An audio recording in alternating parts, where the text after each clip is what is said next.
In this video, we will take the important terms which generally used in the coordination compounds. This is very important one because whenever we are discussing the things, we are using these terms.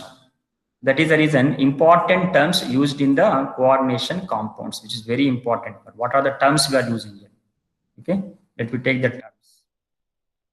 First thing, if you observe here, what happened? Central metal ion.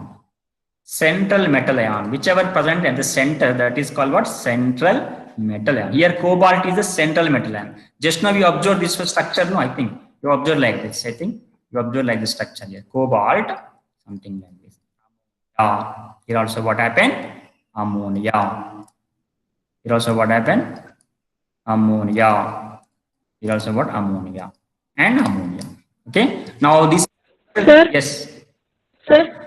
Yes, better. Sir, can we take other metal? Sir, can we take other metal also instead of cobalt? You can take any transitional metal. You can take any D black element. You can take.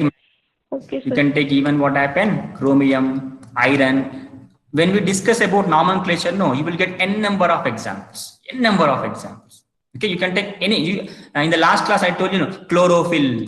What is the central metal in the chlorophyll? Magnesium, right? Cyanocobalamin, B12. What is the central metal? Coordination sphere in which central metal is what? B12. Yesterday you only told cobalt. Cobalt. In hemoglobin? Iron. Iron it is. So these are actually what central. Only one will be there central. See, in solar system also the central system will be what? Sun only, like that, isn't it? For our solar system, the sun is what? Center. For other things, what happened? There will be any number of suns will be there because billion number of what? Billion number of suns are there. That is different. So here, what I'm going to say is that complex compound will have any type of metal as a central atom, isn't it? Most of the case, they are actually what happened? Transition metals actually. Most of the case transition, like isn't it? Copper, silver, isn't it? Cobalt, nickel, iron, chromium, manganese. You can take that. When we discuss IUPAC nomenclature, we get n number of examples, right? Now this ammonia you are writing inside the sphere. Inside the sphere, this ammonia is called what? Ligand. You have to call this one as a ligand, isn't it? Ligand it is. And this is called what? Coordination number. So number of ligands is equal to coordination number. Isn't it? Number of ligands. If you have 6 ligands, the coordination number will be 6. If you have what? 4 ligands, the coordination number will be 4. If you have 8 ligands, the coordination number will be 8. Most of the case, what happened? 4 and 6 are common. Okay. Most of the case, 4 and 6 are common. Right? So coordination number is nothing but how many ligands are attached to cobalt. That is nothing but called coordination number. So how many we got here? One is central metal ion. Next is ligand. And next is coordination number, and coordination sphere means what? Whatever we write inside the square brackets here, that is called what? Coordination sphere. We written inside the bracket, that is called coordination sphere actually, right? Next. And this is what actually? Counter ion, isn't it? Counter ion or ionization sphere. Already we discussed this one, ionization sphere. Counter ion. If it is positive, this will be negative. If it is negative, this will be positive. Here they may be positive also. If this charge is placed, definitely we get negative charge, right? This is the charge of complex compound. You observe here, right? This is the charge of complex compound. How much here? 3+. Now we'll discuss that one in the next videos, how to calculate the charge and everything. No problem here. Just to see what are the terms we are using here. What type of terms we are using in the coordination complex compounds here. That we just observe here. Okay, this is the things. Charge, ionization sphere, coordination number, ligand, coordination sphere. Next. Coordination number entity, coordination entity. What is the meaning of coordination number entity? If you observe what happened. 3 ammonia molecules and 3 chloride ions. You see, the coordination entity constitutes central metal atom or ion bonded to fixed number of ions or molecule. Now the coordination entity means what? This is called coordination number entity, isn't it?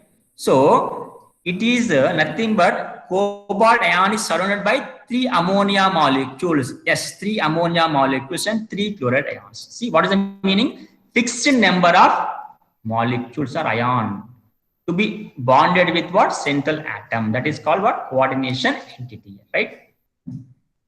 You taken this example. This is called coordination entity, isn't it? So 3 ammonias and 3 chlorines are bonded to what here? Central metal. Central atom, already you know this one. Just now we discussed this one. Central atom. Yeah, you asked for something only copper. Yes, it can be nickel also. You see, nickel is what here? Central atom. Now, one more thing, if you observe here, what happened? Lewis acid. Lewis acid. All the central atoms can act as Lewis acids, isn't it? Why? Because when you write the structure here for the nickel, how you make the structure here? So 2 chlorines are there. I'm writing the 2 chlorines like this here. Chlorine here and the chlorine here. And water I'm writing here. Water I'm writing here like this. Here I'm writing water. And here I'm writing water. And here I'm writing water. Now what happens here? Each ligand, these are all 6 ligands are there. One is chloride, other is what? Water, aqua, water. Now each are having what here? Ligand.